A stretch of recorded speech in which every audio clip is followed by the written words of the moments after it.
All right, so let's talk about improvisation loops. So what an improvisation loop is pick 4 chords, cycle through them.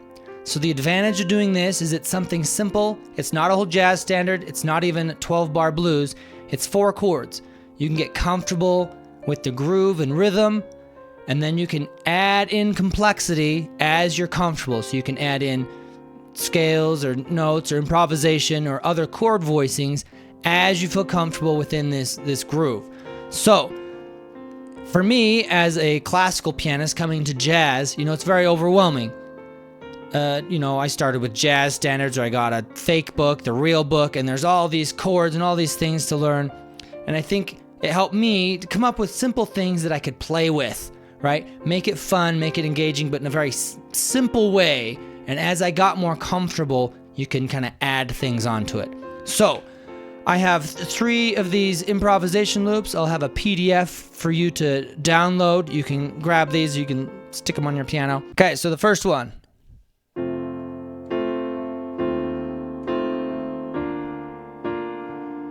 What is this? This is F. Make it dominant.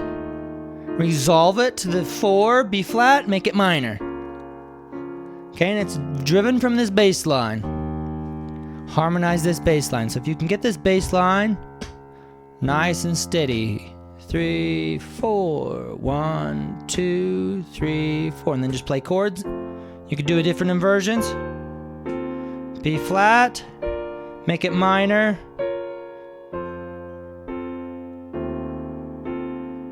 Get used to just going in inversions.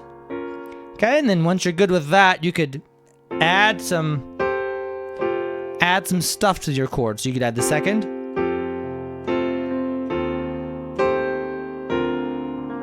All right, that's a nice voicing there. Yes, right there. You can get away with a natural there on the B flat minor. Okay, once you're with that, once you can do that, let's talk about soloing, creating some melodies out of this. So start with something simple. Let's just choose these notes.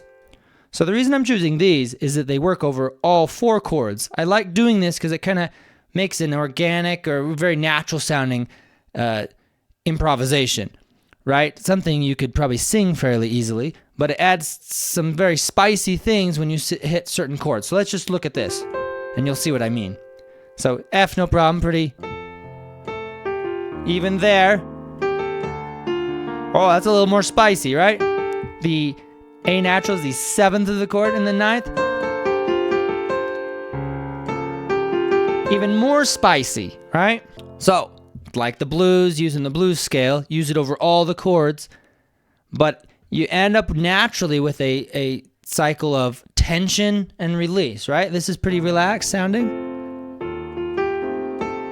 Oh, a little spicier. Oh, even more spicier, and then it releases.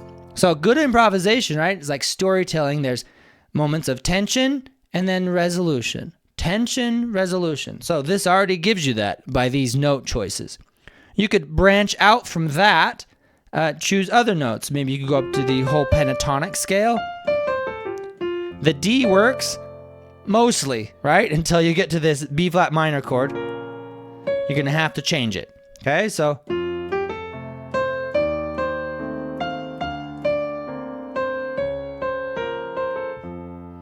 I cheated a little. I used that right there. But anyway, so you see what I mean? You can kind of branch out in your note choices, choose other things. So there you have it. There's the first loop. Let's go on to the next one. So this is going to be very similar, but it's going to have a different kind of groove and feel. So here it is.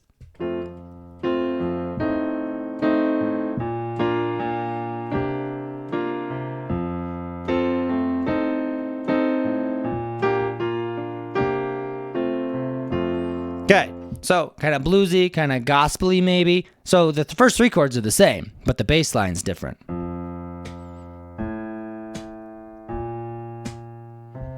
Okay, so F, going to F dominant, resolving to B flat, going to the C sus. So the nice thing about this sus chord is that, again, like before, you can use some common notes or scales. You don't have to worry about the chord change as much, because this F will work over all of it.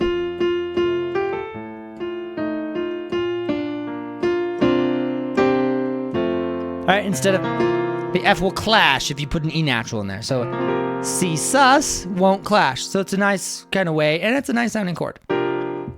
Okay, so with that, same thing. Get that rhythm going, and then let's skip to talk about note choice. So you could just do pentatonic, like I said, and you could add in the blues inflection.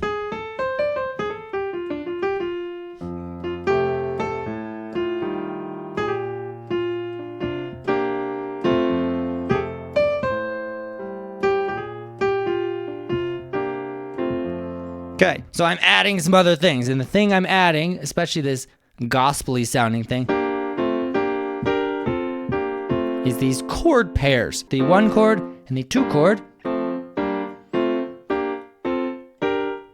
So I almost get kind of a weird pentatonic sounding thing. Not quite pentatonic, right? F, G, A, B. Has an extra note. Just no E natural, which works well for our sus chord there. So you could just get used to going around up and down the scale with those chord pairs.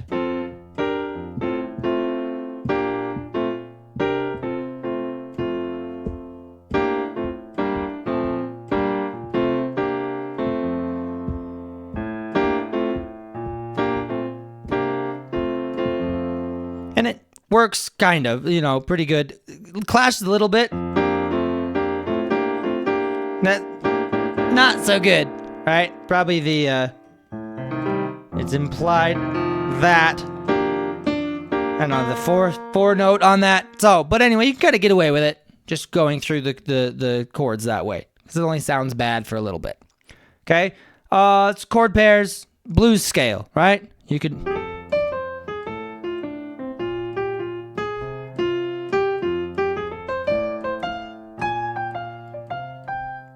I'm just running this blues scale. It works good over all of them. So it's a nice simple way to practice bluesy stuff without thinking about the whole 12-bar blues form. You just have 4 chords to vamp over.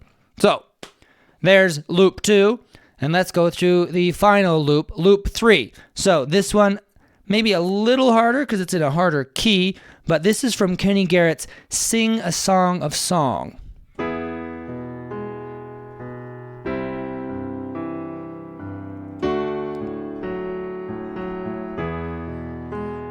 So here's, if you just played the head of Kenny Garrett's song, it goes like this.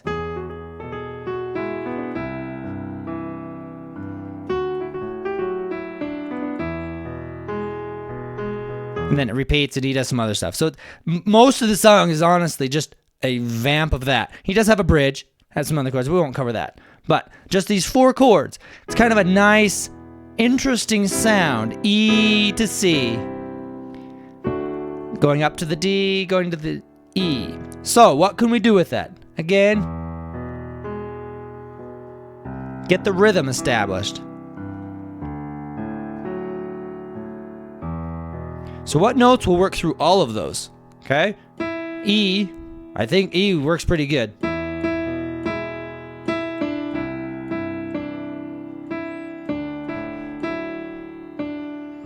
E and D. So you can just do simple...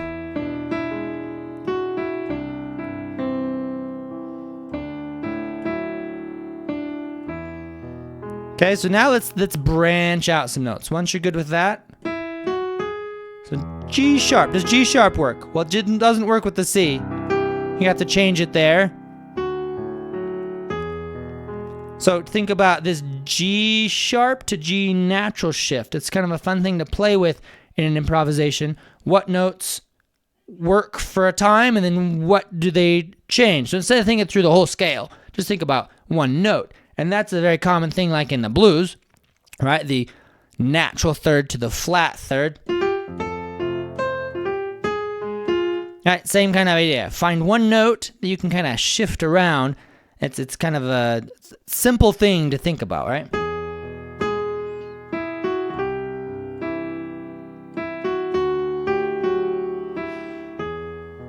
Yeah, you can hit that G sharp, G flat, or G natural, right? You're gonna flat it, G natural. So it's kind of a fun thing to think about.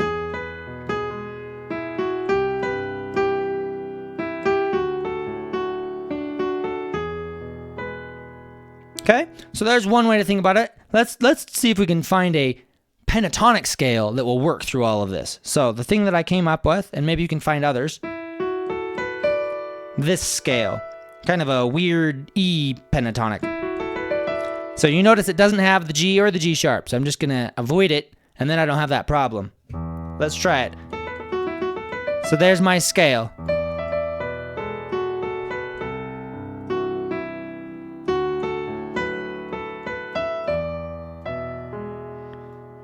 Right, that works pretty good through all those chords. So we could maybe camp out on some.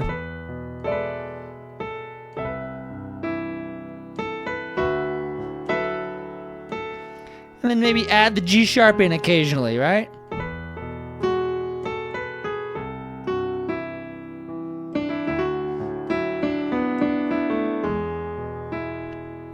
Resolve it.